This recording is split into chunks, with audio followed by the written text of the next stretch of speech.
Mato Grosso sempre foi um dos estados em que o etanol gera mais economia para o consumidor do que a gasolina, isto durante o ano todo. Em seu boletim semanal, a Agência Nacional do Petróleo aponta os estados onde é mais vantajoso abastecer com etanol do que com gasolina.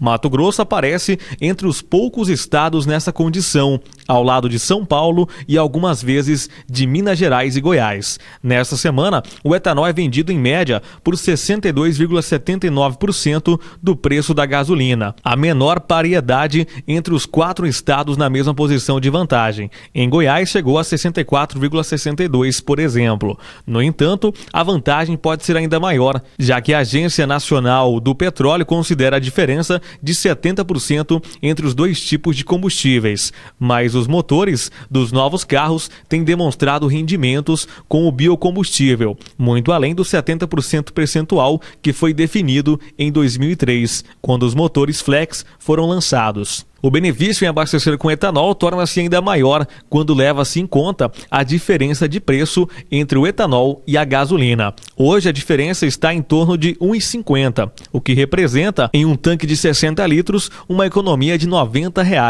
um valor extremamente considerável em tempos de crise econômica gerada pela pandemia do novo coronavírus. A Agência Nacional do Petróleo apontou que Mato Grosso é o estado brasileiro com o menor preço médio estadual para o etanol, atingindo a média de R$ 2,49. Além da economia, o etanol oferece outras vantagens sobre os combustíveis fósseis, uma vez que é um combustível mais limpo e que não provoca os indesejados depósitos carboníferos na câmara de combustão. O estado é o segundo maior produtor do Brasil, ficando atrás apenas de São Paulo, com uma produção em torno de 1 bilhão de litros por ano, que deverá dobrar em 2021.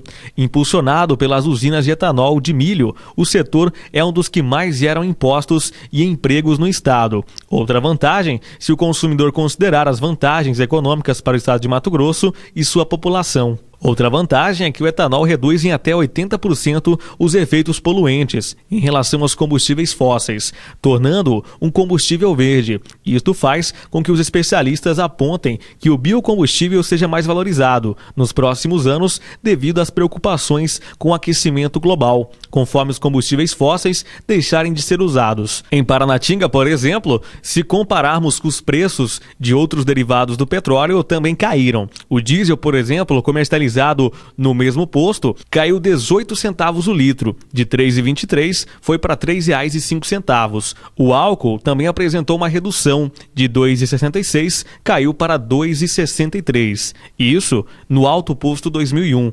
Então, se compararmos o preço do álcool com outros derivados do petróleo, como a gasolina e o óleo diesel, muitas vezes acaba compensando abastecer com o etanol.